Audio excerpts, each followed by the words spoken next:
What's up guys, Asian here again with another Elsweyr video, and much like yesterday when the NDA was lifted on Necromancer, we also got more information concerning Elsweyr, as well as some changes that they have planned that are not necessarily connected to Elsweyr but will be coming through on the patch. So this particular video we're going to be taking a look at the sets that are going to be coming out with Elsweyr. Now just like Necromancer video, all these sets are sort of a quote-unquote early production model, so these might change on the PTS, so we'll just have to wait and see whether anything does change with these sets. And I have a feeling that at least one or two of them might be changed just because of how strong they seem to be or compared to existing sets. So this is on the website esosets.com. This is managed by both Elcast and Wohler, so we know that this information is likely to be very, very accurate and pretty decent. Unfortunately, it is a little bit ad heavy here, so just try to ignore the ads while we go through this. Now, with Elsweyr, we should be seeing 10 sets. So we should see 3 crafted sets, 3 overland sets, and then 4 trial sets. So let's go ahead and start scrolling through these sets here.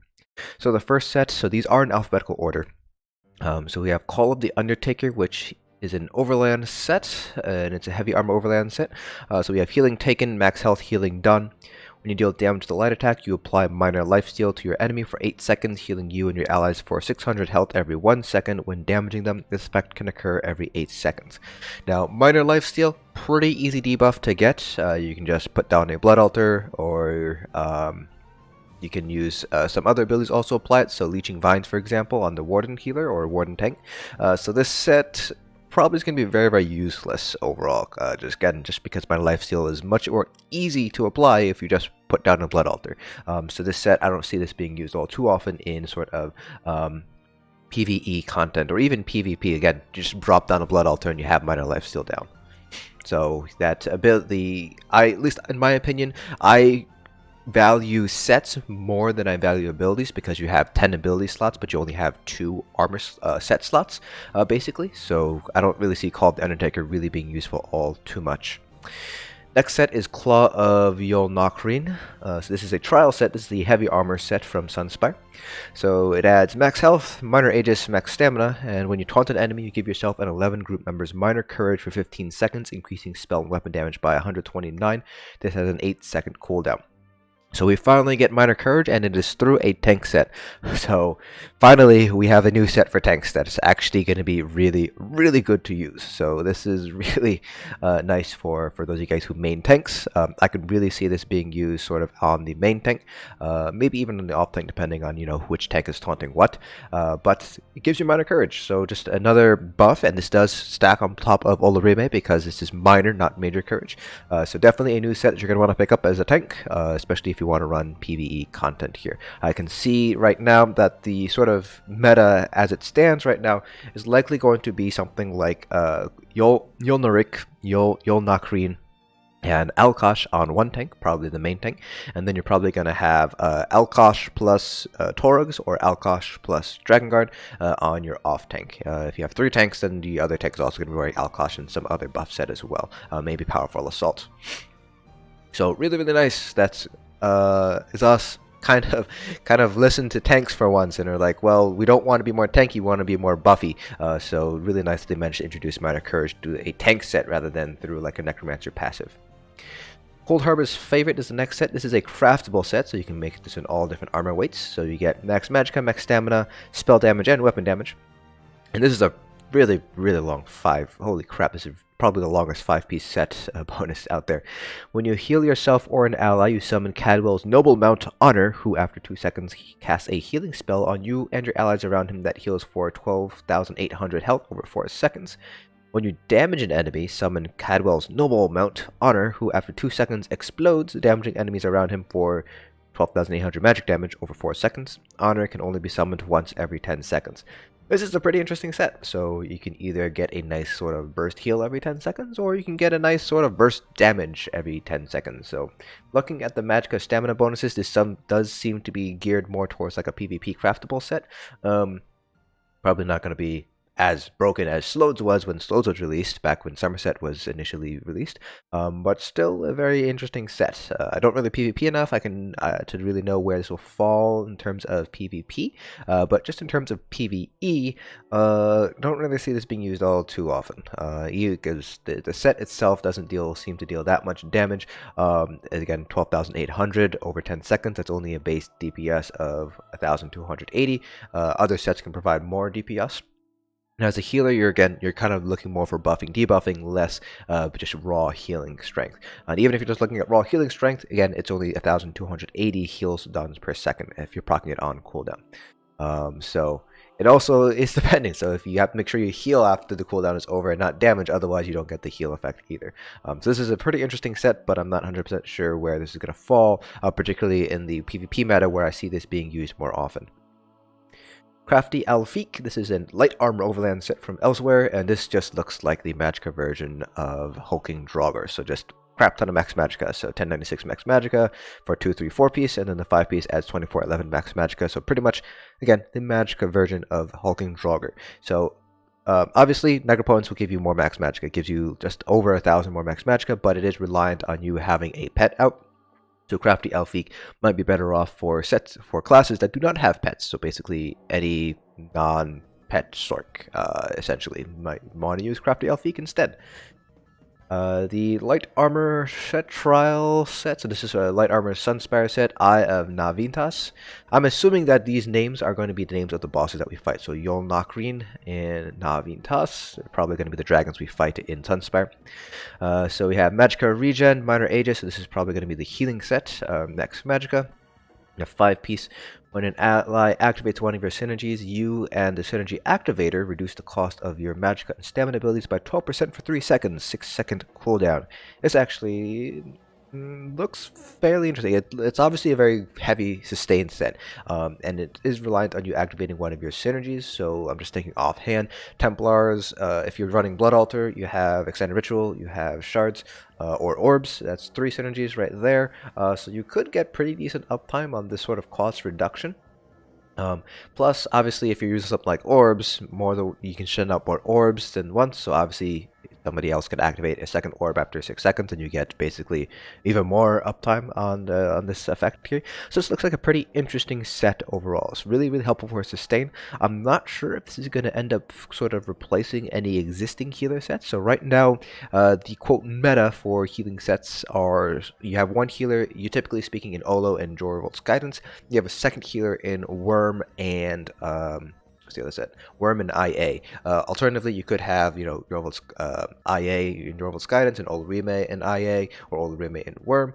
So those are the 4 main sets that I see used most often in sort of like the very end game healing.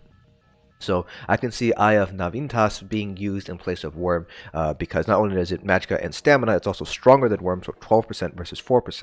Now, obviously, the downside is the cooldown, so it's 3 seconds on a 6-second cooldown. So uptime might be a little bit of a questionable factor here.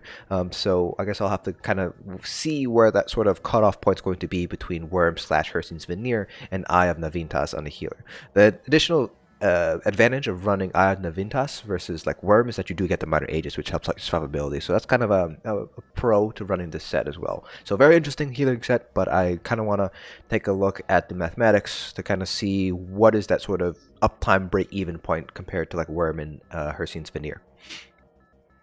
False God's Devotion, this is another trial set, light armor set, so we can assume this is going to be the DPS version, DPS light armor set here from Sunspire. We get Spell Crit, Minor Slayer, Spell Crit, 5-piece add spell damage, and it reduces the cost of your magic abilities by 8%. When you kill an enemy, you restore 20-25 Magica and gain Major Expedition for 8 seconds, increasing movement speed by 30%. We finally get Magica VO. Hooray. Too bad this is like 5 years too late. No, 4 years? 5 years. 5 years too late.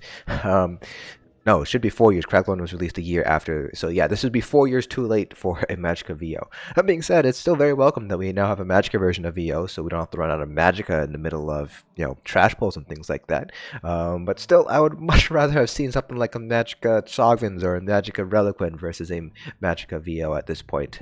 This stage in the game right now, looking at the PvE meta, this is not really going to be all that useful. It's going to be great for sustain. Don't get me wrong. Magica VO is going to be still very useful, particularly in like Elsweyr Arena, for example, and the trial and the 4-man arenas like Dragonstar and Black Rose. But still, a little bit late there, Zos. And again, I'd rather see like a Magica Sovereigns or Magica Advancing Okada or a Magica Reliquin instead. Then we have the Sensurat's Grit, which is a craftable set in Elsweyr. So it adds 2% healing done, max health, healing taken, and then after being damaged by a damage duration ability, I'm assuming by damage duration they mean damage over time ability or something like that, it increases your healing received by 6% and your physical resistance and spell resistance by 25-85 for 3 seconds. So looks like this is going to be a more selfish-oriented tank set here. This is healing received, so this does stack on things like major vitality, minor vitality, and the resistances is also not named, so it will stack with major resolve, major resolve, major ward. But this is going to be a more selfish set. You might see this being used for like selfish PvE tank sets and like progression guilds, perhaps give you a little bit more survivability, get some more healing done, get some more resistances in. But I don't really see this being used all too often in PvE, just because healing's not really an issue, and neither is getting up to resistance cap. So not really that big of a deal. Plus, resistances don't affect bleed damage, which is probably going to be the most dangerous and probably one of the more common damage over time effects that happen in PvE. So even the increased resistances isn't going to help you against like a bleed or something. So pretty useless bonus there in terms of if you get hit by a lot of bleeds. Tooth of Lokestes. I'm trying to remember. Dragon language is in like 3 syllables, so it'd be Lokestes. This is the medium armor trial set, so this is going to be the stamina DPS set. So we get weapon damage, minor slayer, weapon damage, and then a 5-piece. When you activate a synergy, you gain major slayer for 15 seconds. Holy crap! When you activate a synergy, you gain major slayer for 15 seconds. That is ridiculous. So just to give you an idea, synergies are at 20-second cooldown, so even if you just get orb synergies, that is a 75% uptime on Major Slayer. That is much higher than what you can get with War Machine. So War Machine is the medium armor set from Halls of Fabrication that is, at least until now, one of the only 2 ways you can get Major Slayer, the other one being Master Architect. So War Machine will grant Major Slayer to you and 2 other allies within 28, closest 2 allies, I should say. They get you a Major Slayer for 10 seconds whenever you use an ultimate.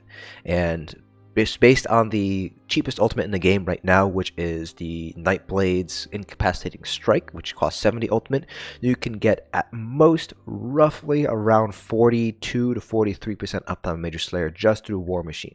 Of course, that is also going to be applied to other people, so it's kind of balanced that way. So basically, this is going to be basically a more selfish version of War Machine, but still, if I'm just thinking like Bobo builds, which are becoming more and more popular now that Rastone came out and the Spider Silk synergy is a lot stronger now. A Bobo build, yeah, you can probably get the Spider Silk synergy. You're getting orbs. You can easily get 100% uptime on Major Slayer this way. So the sets, again, this is balanced compared to War Machine because War Machine also grants that Major Slayer to other people. So this is obviously going to be a more selfish set. But you might not see people run War Machine anymore. I would probably say that you're not going to see this set replace Reliquin. Reliquin is still a very strong set, assuming they don't nerf it in the Elsweyr patch. So you might still see things like Reliquin and Advancing Okada being the meta, but again, I'd want to jump on the PTS and test this out first. Obviously, can't exactly activate synergy on a self-buffed test, although they do seem to be releasing a dummy that'll give me synergies, so be able to test it out on that way. But still, I do want to try this out first before I make sort of any conclusions based on how powerful the set actually is. If it turns out that Advancing Okada Reliquin is still stronger, then obviously you're not going to be seeing the set being used. You're still going to be seeing War Machine being used because War Machine does have the added benefit of affecting 2 other people. Moving on here, this is the last craftable set, so Visteri's Tutelage. So we get Stamina, Health, Stamina, and then it adds Stamina regen and Magic regen. So basically craftable version of Amber Plasm, which comes from Ruins of Mazatoon. So you don't need to farm Ruins of Mazatoon anymore. You can just grab the set instead. So actually, let's go ahead and let's finish off the sets and then we can take a look at Amber Plasm. And then this is the last overland set. This is a medium armor set. So Vestiture of Barlock Bray. It adds Magica regen, Stamina regen. It's a 4-piece, reduces the radius you can be detected while sneaking by 2 meters and reduces the cost of sneak by 10%. And the 5-piece, while crouching, you restore 647 Magica and Stamina and heal for 698 every second. So this seems to be more of a stealth-oriented set. Pretty fitting, considering that we're in Elsweyr. We are in the lands of the Khajiits, which are typically pretty sneaky little cats here. So not really going to see much use, obviously, in PvE and PvP, but for things like heists and thieves guild quests and things like that, this is definitely going to be a set that you're going to want to pick up here. It's very interesting that the 5-piece gives you Magica and Stamina back, so basically your cost of sneak might end up being in the net positive. You might actually gain stamina while you're sneaking around rather than lose stamina based on this set here. But real quick, I do want to take a look at Amber Plasm just to see how Vestire's tutelage compares to Amber Plasm. Okay, so Amber Plasm is a light armor set, and it gives you Magica, spell crit, spell damage, and it gives you more Magica and Stamina regen. If we compare that to the Vestire's, which is a craftable set, so you can make this in light, medium, or heavy. Gives you stamina, health, stamina regen, Magica regen, but it doesn't give you 250, it gives you 129 instead. So it looks like Vestire's is going to be more of a stamina-oriented Amber Plasm compared to Amber Plasm, which is a Magica-oriented and a little bit stronger as well. It gives you 250 of each rather than 129 of each. So, again, these things might change in the Elsweyr PTS, and I will be testing these sets out in Elsweyr PTS. Particularly, I'm very interested in Claw of Yolnakhriin as a very good tanking set as well. And then for DPS, I do want to take a look at, where is it? I do want to take a look at Tooth of Locastiles. I just kind of want to see how this stacks up compared to Advanced Yokaeda when you compare it with Reliquin, just because we do lose the 1 armor bonus with the Minor Slayer. So again, I kind of want to see how this plays out here compared to Advanced Yokaeda on Stamina DPS. I don't anticipate it being better than Advanced Yokaeda, especially when taking consideration War Machine applies Major Slayer to 2 other people. As well as Master Architect if you have Magica Nightblades in group, for example. But this is definitely an interesting set. And of course, if I get a chance to do so, I will also ask the healers what their thoughts are on the Eye of Nahviintaas. And then of course, I also, again, want to test out Yolnakhriin as well. So that is it for this video. Link in the description below to this website if you guys want to peruse it on your own leisure. Hopefully you guys found this video informative, and I'll see you guys in the next dungeon.